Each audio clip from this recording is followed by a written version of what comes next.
Hi, welcome back to the workshop for episode 11 of Great Guitar Build Off 2023. And in this episode, we're going to go about cutting out the purloid to make the reverse shark fin fretboard markers.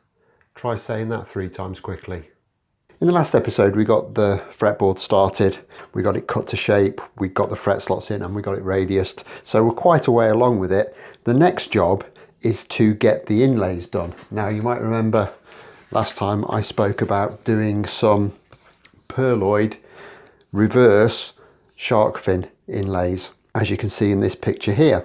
Now that potentially could be quite a difficult thing to lay out because there's a few of them and they've all got to be different sizes because of the different fret positions. However, if you cast your mind back to the build before last, which was my Rickenbacker 12-string build, that had some very similar shaped inlays in it, even if they were the other way around. But I think they will give me a very, very good starting point for this set of inlays. So what I'm going to do is break out the plan for that build and we'll just see what we've got and how they will transfer to this one. And there we have the plan for the fretboard on the Rickenbacker. And as you can see, we've got these kind of triangular fret position markers drawn onto it. Now what I think I'm going to do is I'm going to make a tracing of this. So I've got the kind of rough shapes that I need for all of these. However, I don't want this edge to be straight. I want mine to have a slight curve in them. So once I've got them all drawn out, I will then make a template for that curve and then I can add that to all the individual templates that I'm going to make. Of course, mine will be upside down, but that's just a matter of flipping the template before we cut the purloid. And I will probably need at least one more because I'm going to have a 24 fret neck. This has only got 8 inlays. I'm going to either have 9 or 10 depending on whether I go for the one at the 24th fret. That one would be very, very small, so I might leave that off. Okay, so I'll get some tracing paper out, sharpen up my pencil and get this all drawn up.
And then what I've done is I've taken this French curve and I've just put a little bit of masking tape on the back there to mark where I want my curved element of this inlay to start.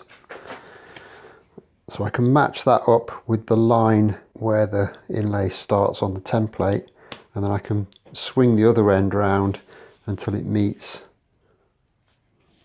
the back line of the template. I'm going to have to switch to being a righty for a second, and I'll just draw that in like that. Get rid of that line because we don't need it. And that will be my first inlay. And then we can just move on to the next one. Now these curves probably won't be exactly identical, but they'll be similar enough that I don't think anyone will mistake them for what they are. So I'll just work my way up the board now doing that.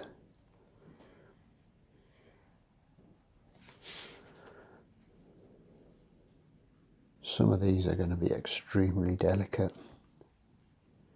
Well, that's good. I like that. These three are so small I'm going to have to use another part of the curve just to make sure I've got enough material. But I don't think it will be apparent once we get them all cut and into position. And I'll just number them so I know what's going on with them. And we can get those cut out. And I'm not going to try and be too precise cutting these out.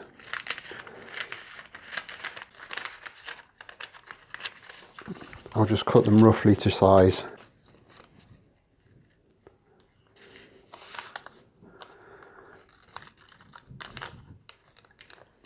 And we can get them glued onto the actual perloid sheet in as efficient way as possible, because I don't want to waste too much of this if I can help it. So I might actually end up trimming them a bit closer after all.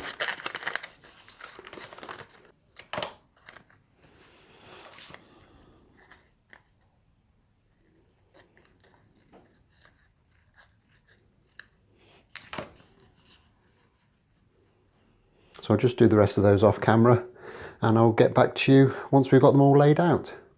Okay, with those all cut, I'm just going to move them kind of out of the way a little bit. And I'm just going to get some regular Titebond onto this perloid. I found that Titebond works better than anything else for this job. And I'm also rubbing a fair amount of sawdust off the bench into it like a muppet. I'm sure it'll be fine. You don't need much, you don't need lashings of glue, just a nice even smear will do the job.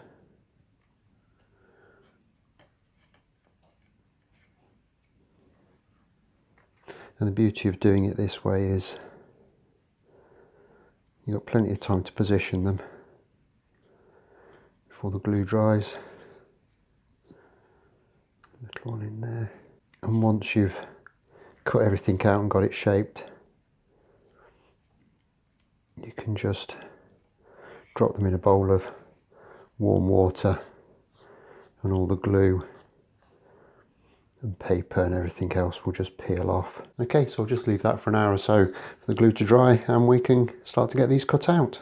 So these have been on for an hour or so now and it's really dried up very well. So I'm going to get this over to the bandsaw and get these cut down into their individual shapes. Now I think it's clear that these are tiny, so I'm going to have to be super careful when I'm bandsawing them. But the trouble is there's so little to hold on to that I'm not going to be able to help really getting fairly close to the blade. Push sticks won't work in this situation because they're just too tiny. So they are just going to be roughed out and then we're going to have to clean the rest of it up by hand.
Okay, so that's them all cut roughly to shape. Now, There are actually quite a lot of straight lines on these. 2 of the 3 sides are straight. So next up I'll get these over to the disc sander and just kind of clean those straight bits up as best I can.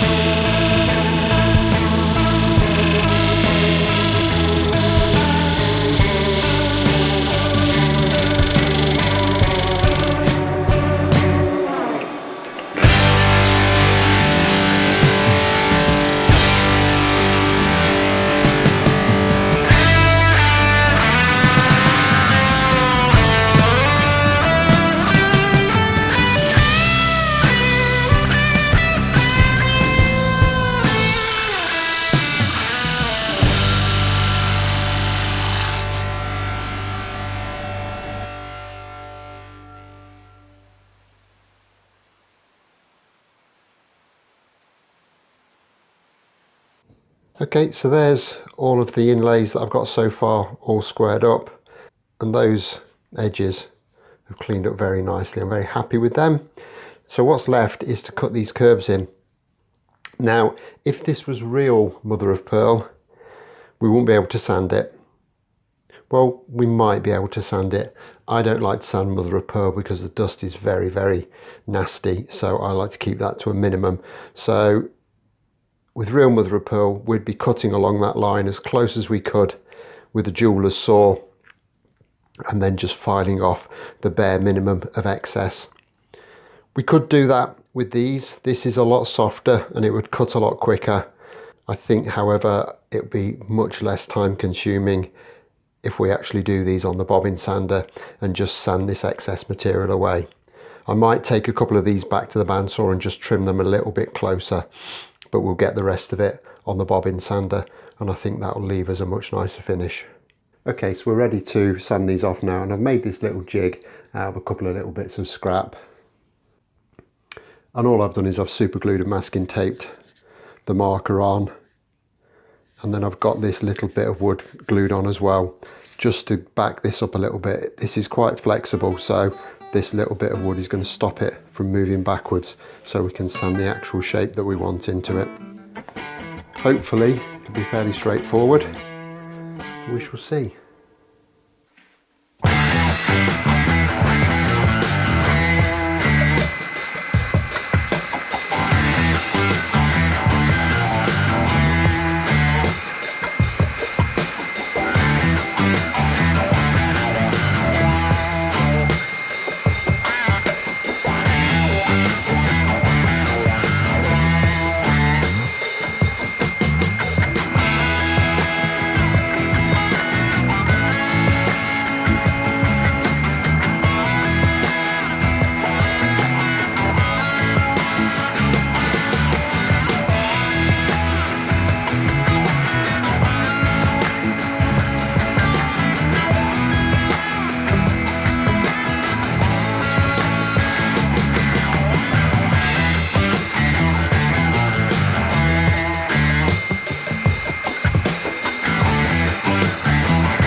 And there's the first one done. I think that's looking quite nice.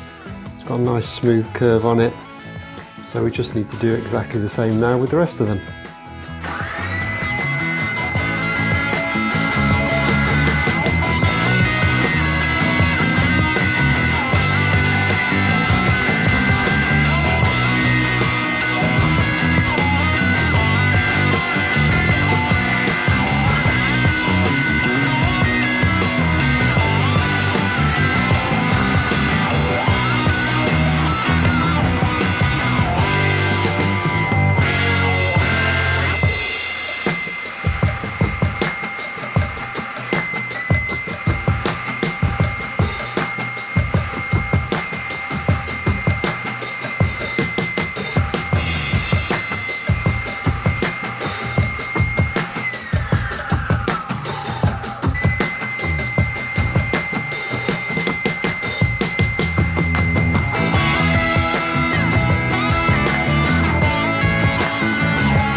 Okay, so there's the first 4 done. It is taking quite a bit of time to do these. It's not so much the sanding, it's setting them all up onto my little jig that takes the time. But we're getting there. We've got 5 more to do, so I'm going to crack on with these off camera and I'll join you back when we've done. So these are pretty much there now. They just need a little tiny bit more cleaning up, so I'm just going to get them onto the bench pin. And again, I've set a little stop block up there.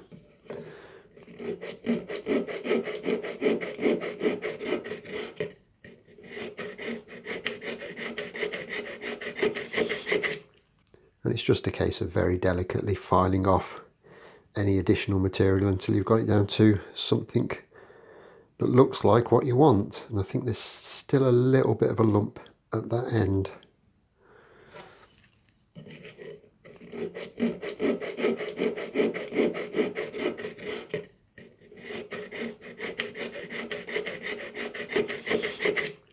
So we'll just file that off, and I think that looks spot on. And there we have all of those little inlays cut. There is still a little bit of trimming off to do on them just to get them kind of exactly how I want them, but we can do that as we go along. The next job is to start inlaying them into the fretboard, and this could be potentially quite difficult because, especially at this end, they're tiny. So there isn't an awful lot of material to be removed to get them in position, which actually makes it a lot more difficult. The big ones at this end, I'm pretty confident I can do most of that with saws, chisels, hand routers, etc. But these smaller ones up this end, I think they're going to have to be Dremeled. But that's not a problem. It just means we'll have to kind of adapt our approach a little as we go along. But all that is going to be for the next episode. I'm going to leave this one here. So as always, smash that like button if you've enjoyed this. Subscribe if you haven't already done so. And I'll look forward to seeing you next time. Thanks a lot for watching. Bye bye.